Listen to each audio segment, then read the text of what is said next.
ಹೇಳ್ತೀರಾ ಇವತ್ತೊಂದು ಕೊಲೆ ಆರೋಪಕ್ಕೆ ಅವ್ರನ್ನ ಹೊಡೀರಿ, ಕಡೀರಿ, ಬಡೀರಿ, ಕೊಂದಾಕಿ ಅಂತ ಹೇಳ್ತೀರಾ. ಅವರ ಒಳಗಡೆ ಅಷ್ಟೇ ಒಳ್ಳೆ ಗುಣಗಳಿದೆ, ಅಷ್ಟೇ ಒಳ್ಳೆ ಗುಣಗಳಿದೆ. ಆ ಗುಣಗಳನ್ನು ಯಾಕೆ ನೀವು ಹೊರಗೆ ತಗೋತಾ ಇಲ್ಲ? ಒಳ್ಳೆಯದನ್ನು ತಗೋಬೇಕಲ್ವಾ? ಅವರು ಎಷ್ಟು ದಾನ ಧರ್ಮ ಮಾಡಿದ್ದಾರೆ, ಆಮೇಲೆ ತುಂಬಾ ಅದು ಹೇಳ್ತಾ ಹೋದರೆ ಪಟ್ಟಿಗಳಿದೆ, ಸಾಕಾಗೋದಿಲ್ಲ. ಆ ಮನುಷ್ಯ ಸತ್ತ ಮೇಲೆ ಹೆಸರನ್ನು ಮಾಡಬೇಕಾ? ಇದ್ದಾಗ ಮಾಡಬಾರ್ದಾ? ಇದ್ದಾಗ ಮಾಡಬೇಕಲ್ವಾ? ಈಗ ನಾವು ಸತ್ತ ಮೇಲೆ ಆ ವ್ಯಕ್ತಿನ ಗುಣಗಾನ ಮಾಡೋದಕ್ಕಿಂತ ಇದ್ದಾಗ ಅವರನ್ನು ನಾವು ಮೇಲೆತ್ತಿದರೆ ಅದಕ್ಕೊಂದು ಅರ್ಥ ಇರುತ್ತೆ. ದರ್ಶನ್ ಅವರು ನನ್ನ ಬಗ್ಗೆ ತುಂಬಾ ಅಕ್ಕ ಬಂದ್ರಾ, ಊಟ ಮಾಡಿದ್ರಾ, ತಿಂಡಿ ತಿನ್ಕೊಂಡು ಹೋಗಬೇಕು, ವಿಶ್ ಮಾಡಿ, ಎಷ್ಟು ಜನ ಇರಲಿ ನನ್ನನ್ನು ಕೂರಿಸಿ ಪಕ್ಕಕ್ಕೆ ಕೂರಿಸ್ಕೊಂಡು ಹೆಗ್ಲ ಮೇಲೆ ಕೈ ಹಾಕಿ ನನ್ನನ್ನು ಮಾತಾಡಿಸ್ತಾರೆ. ಇತ್ತೀಚೆಗೆ ನಮ್ಮ ಮನೆಯವರಿಗೆ ಕ್ಯಾನ್ಸರ್ ಆಗಿ ಎಕ್ಸ್ಪೈರ್ಡ್ ಆದಾಗ ವಿಷಯ ತಿಳಿಸಿದ್ವಿ ಅವರಿಗೆ. ಕೆಲವು ಕಾರಣಗಳಿಂದ ಬರೋಕ್ಕಾಗಿಲ್ಲ. ನಾನು ಈಗ ಮೊನ್ನೆ ಬರ್ಡೇಗೆ ಹೋದಾಗ ವಿಷಯ ಹೇಳಿದೆ, ತುಂಬಾ ಬೇಜಾರು ಮಾಡಿಕೊಂಡ್ರು.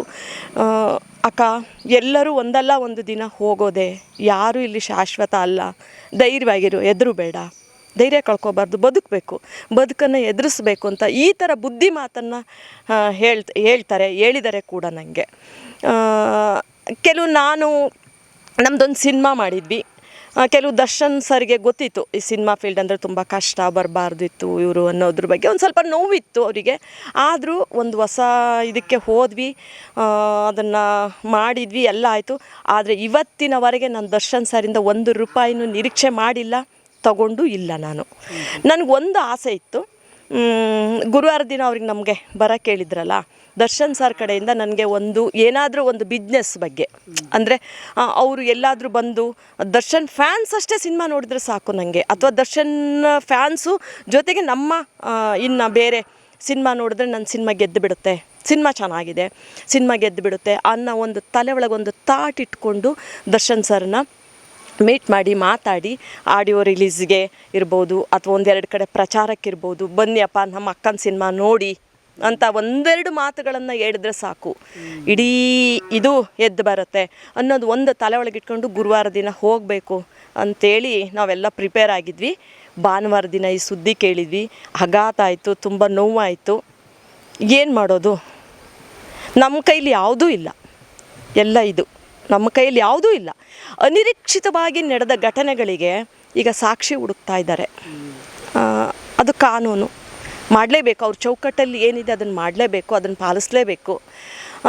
ದರ್ಶನ್ ತುಂಬ ಒಳ್ಳೆ ವ್ಯಕ್ತಿ, ನಾನು ಕಂಡಂತೆ ಅಥವಾ ಇನ್ಯಾರೋ ಕಂಡಂತೆ ಅವರು ಒಳಗಡೆ ಇರುವ ಆ ತುಡಿತ, ಆ ಕೆಲಸ, ಅವರು ಕೊಡೋ ಇದು ಶ್ರಮ, ದುಡ್ಡು ತಗೋತಾರೆ. ಯಾರು ದುಡ್ಡು ತಗೊಳ್ಳಲ್ಲ?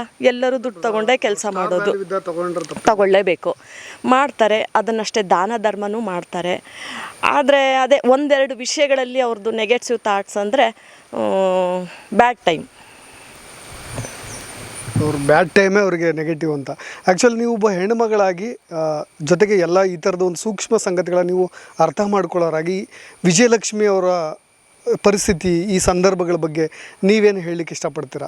ಆ ಹೆಣ್ಣು ಮಗಳು ಈಗಲೂ ಕೂಡ ಲಾಯರ್ ನಿಟ್ಟು ಅಥವಾ ಅವ್ರು ಹೋರಾಡ್ತಾ ಇರೋ ರೀತಿ ಇದೆಯಲ್ಲ, ತುಂಬ ಅದು ಎಲ್ಲರೂ ಕೂಡ ಮನಕಲುಕುವಂಥ ಪರಿಸ್ಥಿತಿ. ಸದ್ಯದ ಪರಿಸ್ಥಿತಿಯಲ್ಲಿ ಬಹಳ ಗಟ್ಟಿಯಾಗಿ ನಿಂತು ಮಾತನಾಡ್ತಾ ಇರೋದು, ಸ್ಪಂದಿಸ್ತಾ ಇರೋ ಏಕೈಕ ಹೆಣ್ಣುಮಗಳು. ತುಂಬಾ ಖುಷಿ ಆಗುತ್ತೆ ಅವ್ರ ಬಗ್ಗೆ. ನಿಜವಾಗೂ ನಾನು ಆ ಪ್ಲೇಸಲ್ಲಿ ನಾನು ಇದ್ದೀನಿ. ಯಾಕೆ ಅಂತಂದರೆ ಹೋರಾಟದಿಂದ ನೀನಾಸಮ್ ಡೇಸ್ದಿಂದನೂ ಇವತ್ತಿನವರೆಗೂ ನನ್ನ ಜೀವನದಲ್ಲಿ ನಾವು ಹೋರಾಟನೇ ಮಾಡ್ತಾಯಿದ್ದೀನಿ. ಆ ಪ್ಲೇಸಲ್ಲಿ ಇವತ್ತು ವಿಜಯಲಕ್ಷ್ಮಿ ಅವರಿದ್ದಾರೆ, ಗಂಡನ ಜೊತೆಗೆ ಸಾಥ್ ಕೊಟ್ಟಿದ್ದಾರಲ್ಲ, ನಾನು ಸಲ್ಯೂಟ್ ಹೊಡಿತೀನಿ. ಆ ಅಮ್ಮ ಇವತ್ತು ನಿಂತ್ಕೊಂಡಿದ್ದಾರಲ್ಲ ದರ್ಶನ್ ಜೊತೆಗೆ, ತನ್ನ ಮಗ ವಿನಿಶ್ ತನ್ನ ಮಗನ ಇಟ್ಕೊಂಡು ಇವತ್ತು ಒಂದು ಹೆಣ್ಣು ಮಗಳು ಹೋರಾಟ ಮಾಡ್ತಿದ್ದಾಳೆ ಅಂತಂದರೆ, ಮೊದಲನೇ ಹೆಂಡ್ತಿಗಿರಬೇಕಾದ ಆದ್ಯತೆ, ಕರ್ತವ್ಯ, ತನ್ನ ಗಂಡನಿಗೆ ತಾನು ಏನು ಮಾಡಬೇಕು, ಯಾವ ರೀತಿ ಹೋರಾಟ ಮಾಡಬೇಕು, ಅವ್ರನ್ನ ಹೊರಗೆ ತರಬೇಕು ಹೇಳೋ ನಿಟ್ಟಲ್ಲಿ ಹೋರಾಟ ಮಾಡ್ತಿದ್ದಾರಲ್ಲ. ವಿಜಯಲಕ್ಷ್ಮಿ ಮೇಡಮ್ಗೆ ನ್ಯಾಯ ಸಿಗಲಿ, ದರ್ಶನ್ಗೆ ನ್ಯಾಯ ಸಿಗಲಿ, ಆದಷ್ಟು ಬೇಗ ಹೊರಗೆ ಬರಲಿ.